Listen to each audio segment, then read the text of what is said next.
अगर आपने हमारे यूट्यूब चैनल को अब तक सब्सक्राइब नहीं किया है तो आपको यहाँ सब्सक्राइब बटन दिख रहा है, इस पर आप क्लिक कीजिए और हमें सब्सक्राइब कर लीजिए। और साथ ही साथ इसके सामने एक नोटिफिकेशन बेल आ रहा है, इसे भी आप इनेबल कर दीजिए ताकि आपको तुरंत नोटिफिकेशन मिले जब भी हम कोई नई वीडियो अपलोड करें।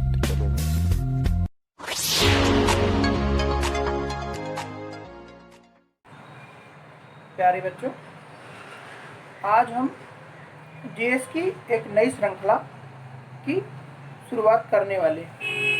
काफ़ी बच्चों के कमेंट आ रहे थे कि सर आप इकोनॉमी पढ़ाइए, इकोनॉमी की भी शुरुआत कीजिए। हम अपने इस प्लेटफॉर्म पे जीएस के सारे सब्जेक्टों का शुभारंभ कर चुके हैं और सभी सब्जेक्ट्स के एक एक वीडियो लेक्चर वहाँ पर डाल दिए गए हैं। आज हमारे क्लास का जो टॉपिक है वो है इकोनॉमिक्स। बच्चों, यह जो पूरी पृथ्वी है, ये जो पूरा संसार है, वह एक माया जाल है और उसी माया जाल के वशीभूत होकर के हर एक मनुष्य अपनी अपनी दिनचर्या में अपने भरण पोषण में लगा हुआ है। आज जिस टॉपिक का हम यहाँ पर जिक्र करने वाले हैं, उसी के इर्द गिर्द सारी दुनिया घूमती है। आज का टॉपिक है हमारा इकोनॉमी या अर्थव्यवस्था। अर्थ का अर्थ हिंदी में अपन यदि बात करते हैं तो अर्थ का जो मीनिंग होता है वह होता है धन। यहाँ अर्थ का मीनिंग नहीं होता, यहाँ अर्थ का मीनिंग होता है धन। और व्यवस्था मतलब व्यवस्था कि उस धन की व्यवस्था कैसे की जाए, उस धन का संचालन कैसे किया जाए, यह सारी डिटेल हम यहाँ पर आज डिस्कस करेंगे। अर्थव्यवस्था एक मेजर पार्ट होता है। आप गवर्नमेंट के पार्ट दृष्टिकोण से देख लें या एक मनुष्य के दृष्टिकोण से देखें, दोनों में अपनी बहुत ही महत्वपूर्ण भूमिका निभाता है। एक जो व्यक्ति गृहस्थ है, यदि अपना घर जो चलाता है, ठीक है, यदि अपना आप घर की बात करते हो, घर का भी छोटा सा अपन बजट बनाते हैं, इस महीने हमको ये लेना है, इस महीने को ये नहीं लेना, वहाँ भी एक अर्थव्यवस्था चलती है। अपन छोटे भाषा बोले तो अर्थव्यवस्था जो है एक छोटे पहलू से स्टार्ट होकर के, एक बच्चा सुबह उठ करके जैसे चाय पीने के लिए ब्रेड या बिस्किट्स के लिए रोता है, तो जैसे उसको अपन पैसे देते हैं और वो बच्चा कहाँ जाता है, शॉप जाता है बिस्किट को लेने के लिए। तो यहीं से यानी कि प्रारंभ से ही क्या होती है, हमारी अर्थव्यवस्था की शुरुआत हो जाती है। दिन का जैसे ही प्रारंभ होता है, दिन की जो शुरुआत होती है, वहीं से हमारे अर्थव्यवस्था का प्रारंभ होता है। दूसरे पर्सपेक्टिव से देखें तो ये कोई अंकल है, वो सुबह उठेंगे, यदि घर में उनके चाय पत्ती शक्कर नहीं है तो वो भी यहाँ से कहाँ जाएंगे, शॉप जाएंगे और पहले जा करके चाय पत्ती शक्कर लाएंगे और चाय की व्यवस्था होगी। तो यहाँ से मैं एक स्मॉल पार्ट बता रहा हूँ, यहाँ पे एक स्मॉल पार्ट है, इकोनॉमी का ये स्मॉल पार्ट है, जिसमें से कि हमारी जो व्यवस्था है, अर्थव्यवस्था एक जीरो लेवल से स्टार्ट होती है और दिन भर अर्थ का जो आवागमन होता रहता है। हम यदि ऑफिस जाते हैं, जॉब में जाते हैं, तो वहाँ पर भी हम किसके लिए काम करते हैं, अर्थ के लिए। आप भी तो पढ़ रहे हो, किसके लिए पढ़ रहे हो, अर्थ के लिए पढ़ रहे हो, अर्थ के लिए ही पढ़ रहे हो ना। तो पढ़ लोगे, जॉब लग जाएगी, आईएएस बनोगे, आईपीएस बनोगे, फिर क्या अर्थ को ही तो इकट्ठा करोगे, ठीक है ना। तो अर्थ की जो व्यवस्था है वह बहुत ही महत्वपूर्ण है। आप ये जो है इतनी आसानी से समझ में नहीं आती दोस्तों, ये जो सब्जेक्ट है इतनी आसानी से समझ में नहीं आता, लेकिन यहाँ समझ में आएगा। हम जीरो लेवल से लेकर के इसको आपके सामने प्रस्तुत करेंगे। तो सबसे पहले हम इसके नाम की बात करते हैं। जो नाम है इकोनॉमी वर्सेस इकोनॉमिक्स। कई बच्चे बोलते हैं कि सर ये दोनों एक ही हैं क्या, इकोनॉमी भी और इकोनॉमिक्स। तो ये दोनों डिफरेंट पार्ट्स हैं। जो इकोनॉमी होती है इसका मतलब होता है अर्थव्यवस्था, यानी कि अर्थ की व्यवस्था, लेकिन जो इकोनॉमिक्स होता है वह होता है अर्थशास्त्र। अब दोनों में डिफरेंस क्या है, आप बोलोगे सर ये इकोनॉमी जो है तो हम आईपीएस, पीसीएस, आईएएस इसकी प्रिपरेशन करते हैं तो उसमें हमको पढ़ना पड़ता है, ठीक है। और जो अर्थशास्त्र है तो जो 11th में आर्ट लेकर पढ़ते हैं या जो बीए करते हैं उनको पढ़ना पड़ता है तो ऐसा नहीं है। ये जो है इकोनॉमी, तो इसमें जो इसका नाम ही है अर्थव्यवस्था, यानी कि अर्थ की, इसकी अर्थ का संपूर्ण जो है इसका जो है संचालन कैसे होगा, इसकी व्यवस्था करने का काम इकोनॉमी में हम करते हैं। इकोनॉमिक्स में बेसिक रूप से जो थिंकर्स होते हैं, बड़े बड़े बुद्धिजीवी होते हैं, वो अपने सिद्धांतों का यहाँ पे परिपालन करते हैं। ठीक है, काफी हद तक ये सेम है, लेकिन एग्जैक्ट अपन ये नहीं बोल सकते कि अर्थशास्त्र इकोनॉमी और इकोनॉमी अर्थशास्त्र, ये नहीं बोल सकते। ठीक है, क्योंकि इन दोनों में बेसिक डिफरेंस यहाँ पे मिलता है। अब बोलो सर हमको क्या पढ़ना है, तो हमको पढ़ना है इकोनॉमी अर्थव्यवस्था। ठीक है बच्चों, ये कॉन्सेप्ट क्लियर हुआ आप लोगों का। अब अपन इसको बेसिक से देखते हैं। ठीक है, सबसे पहले अपन यहाँ पे देखते हैं अर्थ इकोनॉमिक्स। इकोनॉमिक्स ये जो नाम दिया गया, हिंदी में तो इसको हम अर्थव्यवस्था बोलते हैं। ठीक है, लेकिन इसको जो इंग्लिश में इसका नाम दिया गया तो ये इकोनॉमिक्स, तो ये एक ग्रीक वर्ड है।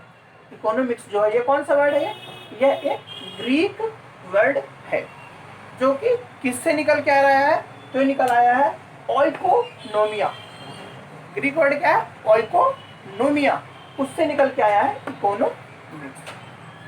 ओइकोनोमिया बच्चों, तो ये दो पार्ट्स में इसको हम डिवाइड करते हैं, एक ओइकोस और यहाँ पे नोमस। ये दो पार्ट, फर्स्ट पार्ट है ओइको एंड नोमस।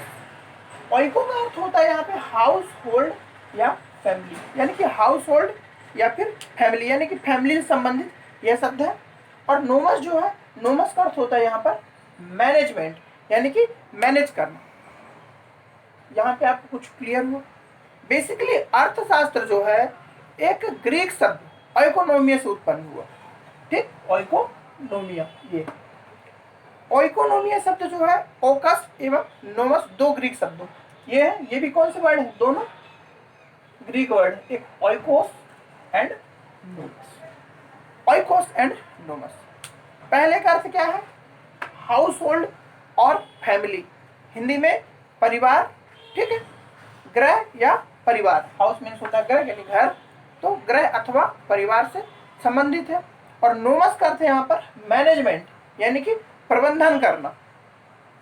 अतः जो ओइकोनोमिया है गृह प्रबंधन के अध्ययन से संबंधित है, यानी कि जो ओइकोनोमिया है ग्रीक में, तो गृह के प्रबंधन से, गृह के प्रबंधन से, गृह के प्रबंधन से। यदि आप यहाँ बात करें तो जैसे ही हम एक घर को खरीदते हैं, वहीं पर हमको पैसे की जरूरत पड़ती है। हमको एक क्या लेना है, एक हमको घर लेना है, तो इस घर को लेने के लिए हमको किसके पैसे की जरूरत पड़ेगी, पैसे की जरूरत पड़ेगी। ठीक है, अब क्या इस घर को जो है हम चलाने के लिए, इसमें यदि हम मैनेजमेंट कर रहे हैं कि इसमें हमको फ्रिज लाना है, टीवी लाना, तो यहाँ पास से भी क्या होता है, हमको यहाँ पे क्या होता है, पैसे की जरूरत पड़ती है। तो धीरे धीरे जैसी व्यवस्था जो घर का मैनेजमेंट करने की आती है, इसमें अनाज लाना है, ठीक है, और भी जो फैसिलिटीज प्रोवाइड कराना है, उसके लिए हमको रुपए की जरूरत पड़ती है। तो इसका अर्थ ये होता है कि जो इकोनॉमिक्स है वह गृह प्रबंधन से संबंधित है, यानी कि गृह के मैनेजमेंट से।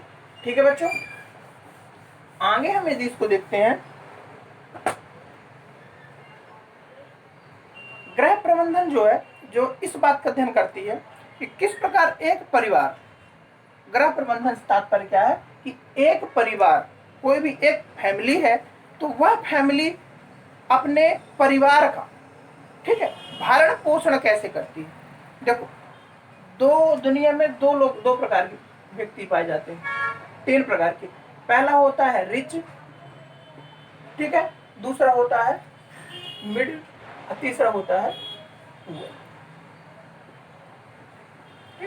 जो रिच है, तो रिच को तो कोई प्रॉब्लम नहीं है, क्योंकि रिच को तो आराम से संसाधन मिल जाते हैं। ठीक है, मिड जो है, मिडिल यानी मध्यम वर्गीय, तो उसकी भी दिनचर्या आराम से चल जाती है, इसकी जो है, इसकी थोड़ा, लेकिन इसको थोड़ा सा क्या होती है, इसमें थोड़ा सा दिक्कत बहुत ज़्यादा होती है इसको करने में। यदि हम देखें तो इसमें इसको यदि मान लो 30%, इसको 20% यदि प्रॉब्लम फेस करनी पड़ रही है, ठीक है, तो इसको 40%, तो इसको 60%। यदि अगर परसेंटेज वाइज इसका प्रॉब्लम करें तो देखो, तो 20% है, इसकी 40% और इसकी 60%। तो ये मेरे कहने का मतलब ये, कोई यदि रिच फैमिली, ठीक है, तो वह अपने घर परिवार का मैनेजमेंट बड़ी आराम से कर लेती है। जो मिडिल है, मध्यम वर्गीय है, वो किसी भी तरह करके नमक तेल उनका चल ही जाता है। लेकिन जो सबसे पुअर लोग रहते हैं उनकी फैमिली जो है उनको बहुत ज़्यादा दिक्कत का सामना करना पड़ता है।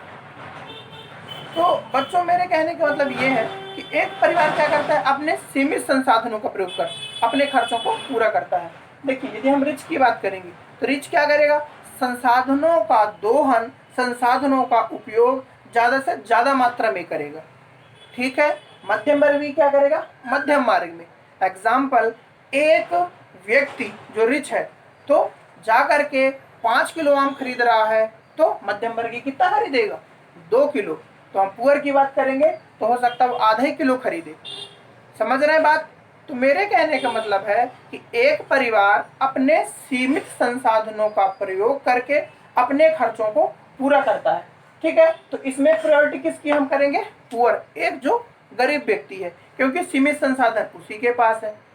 इसके एवज में हम आगे देखते हैं, अर्थशास्त्र वह विषय है जो कि ग्रह प्रबंधन का अध्ययन करता है, ग्रह के प्रबंधन का अध्ययन करता है। अन्य विधि शब्दों में हम देखें तो अर्थशास्त्र वस्तुओं एवं सेवाओं। ठीक है।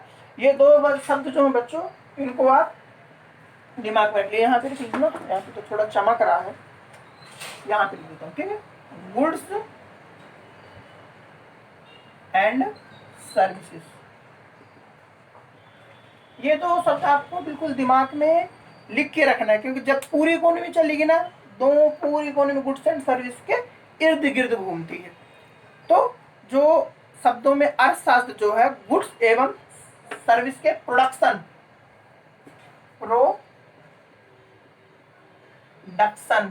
प्रोडक्शन हिंदी में क्या बोलते हैं, उत्पादन गुड्स एवं सर्विस की प्रोडक्शन एवं क्या, कंज्यूम को क्या बोलते हैं हिंदी में, उपभोग।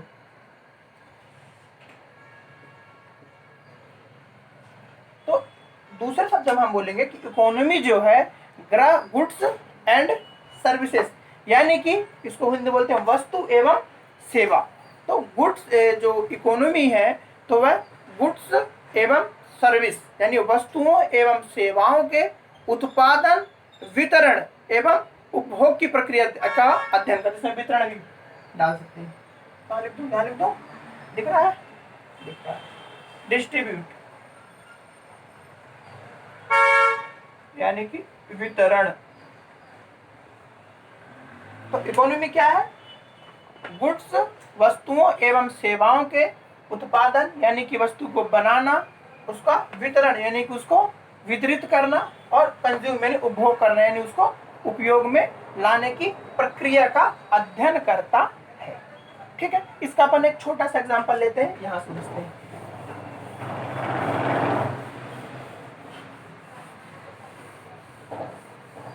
मैं छोटा सा एग्जांपल लेता हूं। सपोज पार्ले जी बिस्किट सबने खाया होगा बचपन में। ठीक, ये पार्ले जी, ठीक, पार्ले जी बिस्किट्स है। तो यह एक हमारी क्या है, वस्तु है ना। ठीक है। मैंने क्या बोला, गुड्स एंड सर्विसेज। ठीक है। तो इसमें क्या है, गुड्स आ गई, ये हमारी पार्ले जी वस्तु है। पार्ले जी क्या, पार्ले जी को क्या किया जाएगा, पहले उसको उत्पादित किया जाएगा। तो सपोज ये हमारी एक क्या है, फैक्ट्री है। तो इस फैक्ट्री में पार्ले जी को क्या किया जा रहा है, मैन्युफैक्चर किया जा रहा है। ठीक है। इसका प्रोडक्शन किया जा रहा है, यानी कि पार्ले जी यहाँ भारी मात्रा में बना करके कार्टूनों में पैक कर करके मार्केट में क्या किया जा रहा है, इसको लाया जा रहा है। ठीक है। यहाँ पे सॉरी अभी बना रहे हैं पर पार्ले जी। ठीक है। यहाँ पे हमारा पार्ले जी बन गया, ये देखिए कैसा होता है, रेक्टेंगल से में रहता है ना, ये बन गया। ठीक है। पी लिख दे रहा हूँ इसमें, मत लेना बच्चों। ठीक, पार्ले जी बन के तैयार हुआ। इस पार्ले जी को क्या करेंगे, हम बॉक्सेस में पैक करेंगे। ये देखो, ये हमारे बॉक्स में हमारे पार्ले जी का प्रोडक्शन कंप्लीट है। अब इसको क्या करेंगे, इसको हम डिस्ट्रीब्यूट करेंगे यानी कि वितरित करेंगे। इसको क्या, यहाँ पे थोड़ा मिटा देता हूँ। ठीक है।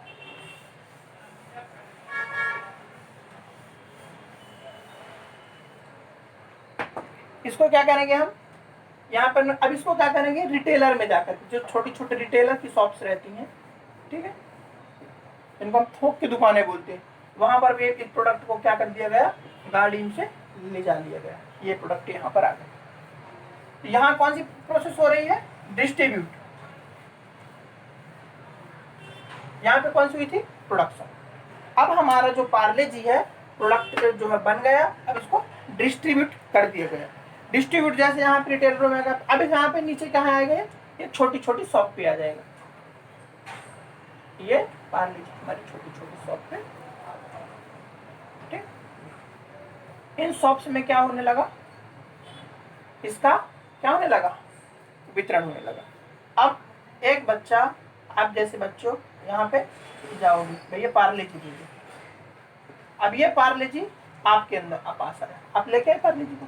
अब ये पार्ले जी का जो बिस्किट है, इसको क्या किया, चाय के साथ खा लिया। यहाँ पे कौन सी प्रोसेस हो रही है, यहाँ पे हो रही है कंज्यूमिंग की, कंज्यूम यानी कि उपभोग। छोटा सा एग्जांपल है, इस एग्जांपल से आप समझ लो कि सारी इकोनॉमी, पूरी इकोनॉमी जो है, ठीक है, सारी इसी व्यवस्था के इर्द गिर्द घूमती है। एक प्रोडक्ट का क्या किया जाता है, एक प्रोडक्ट को पहले सबसे पहले बनाया जाता है, उस प्रोडक्ट को बनाने के बाद वितरित किया जाता है, और वितरित करने के बाद उस प्रोडक्ट का क्या किया जाता है, उपभोग किया जाता है। यानी कि अर्थव्यवस्था के जो पहलू होते हैं, एक छोटे से लेकर के, जीरो लेवल से लेकर के बृहद लेवल में क्या करते हैं, एंटर करते हैं।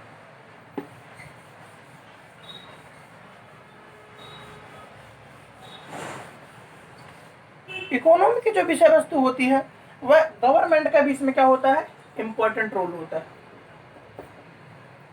क्या इंपॉर्टेंट रोल होता है, आप देखो, यदि मान लो एक व्यक्ति है, ठीक है, उसकी इनकम कितनी है, उसकी इनकम है सपोज 2 लाख पर ईयर, ठीक है, उसकी इनकम है 2 लाख पर ईयर। तो इसको क्या रहेगी, इसको इनकम टैक्स में छूट, इनकम आईटी, इनकम टैक्स में क्या मिलेगी, छूट मिलेगी। अब इनकम टैक्स क्या है, ऐसी आय जो कि एक दायरे में रहे, उस दायरे से बाहर ना हो, तो उसको हम क्या बोलते हैं, इनकम। और यदि उस दायरे से बाहर जाती है हमारी इनकम, तो उसमें क्या लगा दिया जाता है, टैक्स, तो वो होता है हमारा इनकम। अब एक व्यक्ति जो है तो कितना कमा रहा है, वो सपोज उसकी इनकम है 5 लाख पर ईयर। तो जैसे हमारे यहाँ क्या रूल है कि 2.5 लाख से यदि आपकी आय जो है ज़्यादा है, तो हमारे में कितना आपको 10% के देने पड़ेंगे, सॉरी 5% टैक्स देना पड़ेगा। हम टैक्सेशन में पढ़ाएंगे, यहाँ पे थोड़ा सा एक्सप्लेन कर रहे हैं। तो इसमें क्या है, गवर्नमेंट हस्तक्षेप क्या करती है कि जो व्यक्ति जितनी ज़्यादा से मात्रा में क्या करेगा, अर्थ का अर्जन करेगा, धन का अर्जन करेगा, वह ज़्यादा से ज़्यादा मात्रा में टैक्स देगा, ठीक है। पहले क्या होता था, पहले यदि हम वर्ल्ड हिस्ट्री में देखेंगे, वर्ल्ड हिस्ट्री में जब फ्रांस में अपन पढ़ते हैं, ठीक है, फ्रांस की क्रांति, तो फ्रांस में क्या होता था, जो व्यक्ति जितना ज़्यादा धन का अर्जन करता था, जो व्यक्ति जितना ज़्यादा पैसे कमाता था, वो उसको उतना ही कम टैक्स पे करना पड़ता है। लेकिन अब यहाँ ऐसा नहीं है, अब क्या है, जो व्यक्ति जितना ज़्यादा कमाएगा उसको उतना ज़्यादा टैक्स देना पड़ेगा, और जो व्यक्ति जितना कम कमाएगा उसको उतना कम टैक्स देना पड़ेगा, ठीक। तो मेरे कहने का जो इकोनॉमी में है, यहाँ पास गवर्नमेंट का बेसिक रूल आता है। फिर गवर्नमेंट क्या करती है, गवर्नमेंट ईयरली में क्या निकालती है, अपना बजट निकालती है। बजट में क्या देता है, वो सारी एक साल की, कि एक साल हमारा कहाँ कहाँ व्यय हुआ, कहाँ व्यय नहीं हुआ, ठीक है, उसमें सारा लेखा जोखा को प्रस्तुत करती है।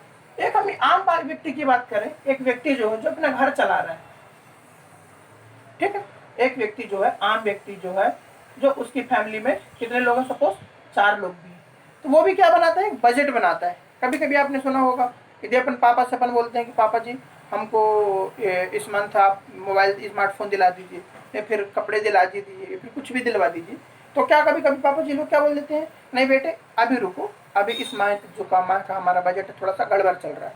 तो एक्चुअली कभी कभी होता क्या है, इनकम सोर्स ऑफ इनकम जो होती है, ठीक है, हमारे पापा जी के पास है, तो देखो डिफरेंट क्या जॉब्स रहती हैं। सपोज यदि हमारे पापा जी क्या है, एक कपड़े की दुकान है अपने यहाँ, ठीक है।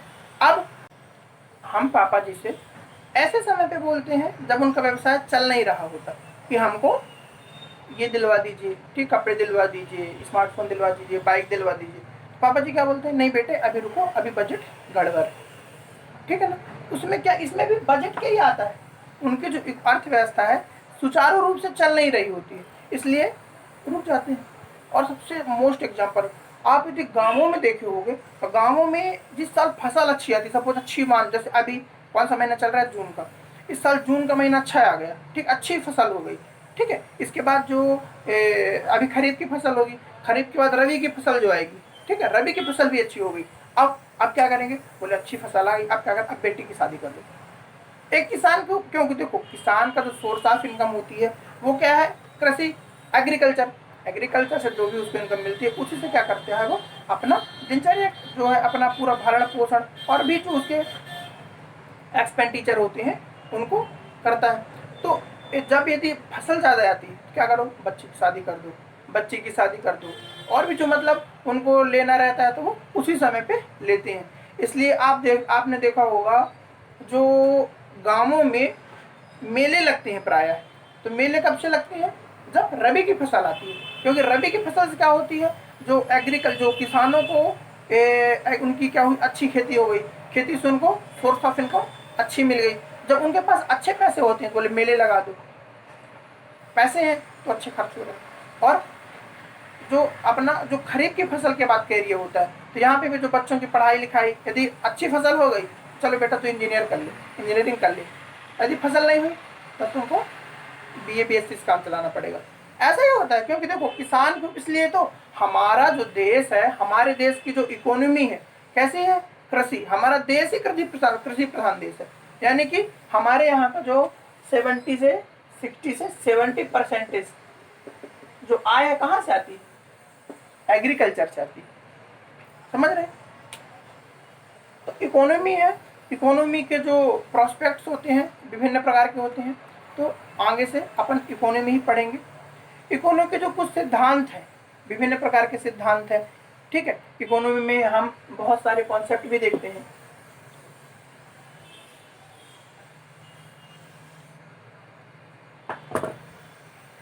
इकोनॉमी में जो टेक्निकल टर्म है, टेक्निकल टर्म को भी अपन लेकर चलेंगे, और जो बेसिक टर्म है उन बेसिक टर्मों का भी समावेश हम यहाँ पर करेंगे।